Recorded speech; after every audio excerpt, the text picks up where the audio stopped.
Hello,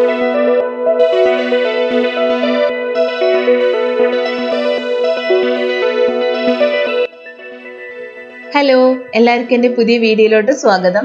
പാൽപ്പായസം നമുക്ക് എല്ലാവർക്കും ഇഷ്ടമാണല്ലേ? ഞാൻ ഇന്ന് അമ്പലപ്പുഴ പാൽപ്പായസമാണ് കേട്ടോ തയ്യാറാക്കുന്നത്.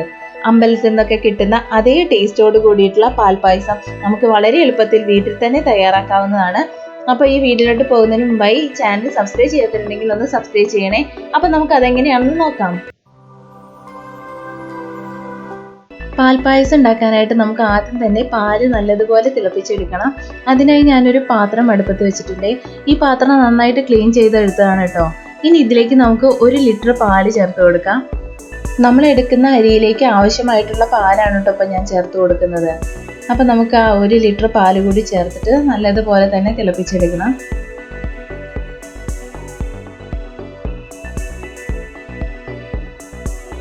ഇതൊന്ന് തിളച്ച് വരുമ്പോഴേക്കും നമുക്ക് ഇതിലേക്ക് വേണ്ട അരി എടുത്ത് വെക്കാം. നമ്മൾ പാൽപ്പായസമൊക്കെ ഉണ്ടാക്കുമ്പോൾ അധികവും ഉണക്കല്ലരിയാണ് കേട്ടോ ഉപയോഗിക്കാറ്. ഞാനിപ്പോൾ ഒരു 1/2 കപ്പ് ഉണക്കല്ലരി എടുത്തിട്ടുണ്ട്. നമ്മളിപ്പോൾ കടയിൽ നിന്നൊക്കെ വാങ്ങിക്കുമ്പോൾ പായസത്തിൻ്റെ അരി എന്ന് പറഞ്ഞിട്ടുണ്ടെങ്കിൽ അവർ ഈ അരി ആയിരിക്കും നമുക്ക് എടുത്തു തരിക, ഉണക്കല്ലരി ആയിരിക്കും നമുക്ക് എടുത്തു തരിക കേട്ടോ. അപ്പോൾ ഞാനിത് 1/2 കപ്പ് എടുത്തിട്ടുണ്ട്. ഇനി ഈ അരി നമുക്ക് ഒന്ന് സോക്ക് ചെയ്യാനായിട്ട് വെക്കണം. ഇതിപ്പോൾ 1/2 ഗ്ലാസ്, ഇപ്പോൾ ഒരു ഗ്ലാസിൻ്റെ അളവിൽ പറയുകയാണെങ്കിൽ ഒരു 1/2 ഗ്ലാസ് ഉണ്ടാവും ഇപ്പോൾ ഈ അരി. ഇനി നമുക്കിതിലേക്ക് കുറച്ച് വെള്ളം ഒഴിച്ചിട്ട് ഇതൊന്ന് സോക്ക് ചെയ്യാൻ വെക്കാം. ഇതിപ്പോൾ അധികം നേരം വെക്കണമെന്നില്ല, നമ്മുടെ പാലൊക്കെ ഒന്ന് റെഡിയായി കിട്ടുന്ന ആ സമയം മതി നമുക്കത് തിളർത്തി വെക്കാനായിട്ട്. ഇതിപ്പോൾ നമ്മുടെ പാലൊക്കെ നല്ലതുപോലെ തന്നെ തിളച്ചിട്ടുണ്ട് കേട്ടോ. ഇനി ഇത് നമ്മൾ പൊന്തി വരുമ്പോഴേക്കും നമുക്ക് നന്നായിട്ട് ഇളക്കി കൊടുക്കണം. ഇതൊരു 10 മിനിറ്റ് വരെ നമുക്ക് ഇങ്ങനെ നന്നായിട്ട് തിളപ്പിച്ചെടുക്കണം. അപ്പോഴാണ് നമ്മൾ പായസമൊക്കെ നല്ല കറക്റ്റായിട്ട് കിട്ടുക. നന്നായിട്ടൊന്ന് തിളപ്പിച്ചെടുക്കുക.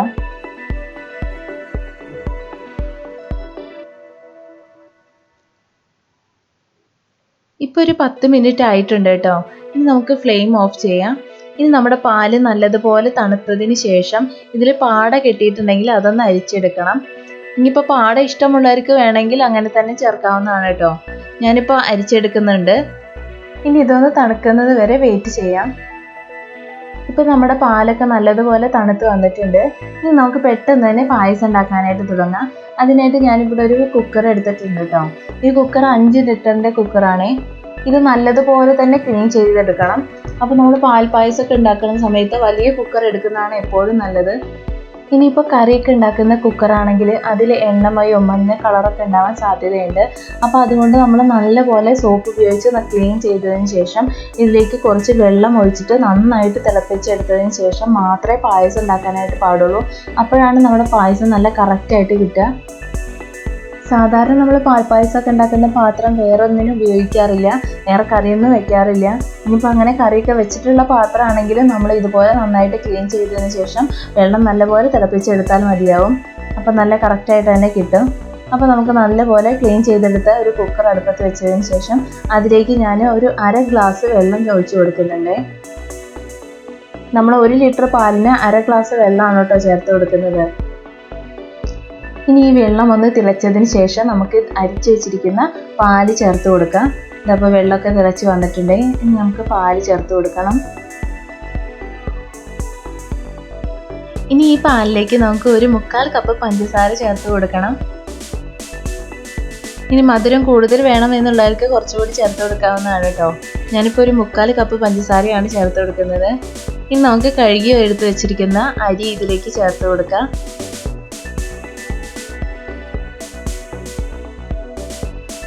ഇനി നമുക്ക് ഒരു നുള്ളു ഉപ്പ് കൂടി ചേർത്തിട്ട് നന്നായിട്ട് ഇളക്കി കൊടുക്കണം. ഇതൊന്ന് തിളച്ച് വരുന്നത് വരെ നമുക്കൊന്ന് ഇളക്കി കൊടുക്കാം. ഇല്ലെങ്കിൽ നമ്മുടെ അരിയൊക്കെ ചിലപ്പോൾ അടി പിടിക്കാനായിട്ട് സാധ്യതയുണ്ട്. അപ്പോൾ നമുക്കൊന്ന് നന്നായിട്ടൊന്ന് ഇളക്കി കൊടുക്കാം. ഇതൊന്ന് തിളച്ച് വരുന്നത് വരെ മാത്രം ഇളക്കി കൊടുത്താൽ മതിയാവും.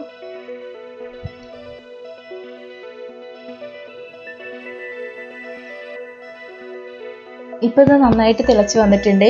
ഇനി നമുക്ക് ഏറ്റവും ലോ ഫ്ലെയിമിലാക്കി വെച്ചതിന് ശേഷം ഇത് അടച്ച് വെച്ചിട്ട് ഒരു 1/2 മണിക്കൂർ, വിസിൽ വരണ്ട, 1/2 മണിക്കൂർ വരെ കുക്ക് ചെയ്തെടുക്കുക. വിസിൽ വരുന്ന ആ ശബ്ദം വരുമ്പോഴേക്കും നമുക്കിത് ഓഫ് ചെയ്യണം. അപ്പോൾ എല്ലാവരും ഇതൊന്ന് 1/2 മണിക്കൂർ വരെ ഒന്ന് വെയിറ്റ് ചെയ്യാം. പല സ്റ്റൗവിലും ഫ്ലെയിമിൽ വ്യത്യാസമുണ്ടല്ലോ. അപ്പോൾ ഏറ്റവും കുറഞ്ഞ തീയിൽ തന്നെ ഇട്ട് വെക്കാനായിട്ട് ശ്രദ്ധിക്കണം. അപ്പോൾ നമുക്ക് കുറഞ്ഞ ഫ്ലെയിമിൽ വിസിൽ വരുന്നതിന് തൊട്ട് മുന്നായിട്ട് നമുക്കിതൊന്ന് ഓഫ് ചെയ്യാം.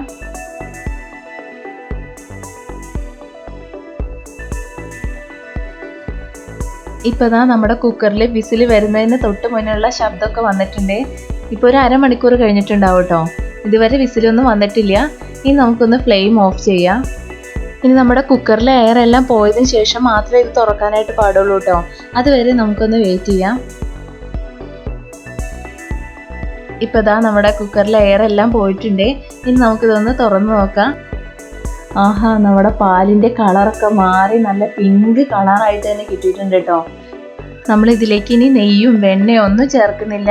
അതൊന്നും ചേർക്കാതെ തന്നെ നമ്മുടെ പായസം നല്ല അടിപൊളിയായിട്ടുണ്ട്. ഇനി ഞാനൊന്ന് ടേസ്റ്റ് നോക്കട്ടെ. നല്ല അടിപൊളിയായിട്ടുണ്ട് കേട്ടോ നമ്മുടെ പാൽപ്പായസം. അപ്പോൾ എല്ലാവരും ഇതൊന്ന് ട്രൈ ചെയ്ത് നോക്കണം. കഴിക്കാനായിട്ട് നല്ലൊരു ടേസ്റ്റാണ്. ഇപ്പോൾ മധുരമൊക്കെ കറക്റ്റ് ആയിട്ടുണ്ട്.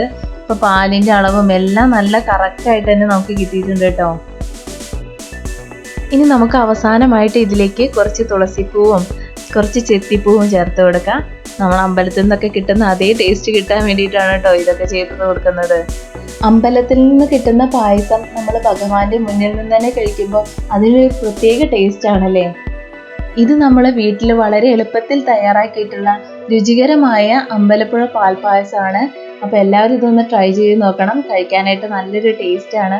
നിങ്ങൾക്കിത് എന്തായാലും ഇഷ്ടപ്പെടും. അപ്പോൾ വീഡിയോ കണ്ട എല്ലാവർക്കും ഒരുപാട് നന്ദി. അടുത്ത വീഡിയോ ആയിട്ട് വീണ്ടും കാണാം. Thanks for watching.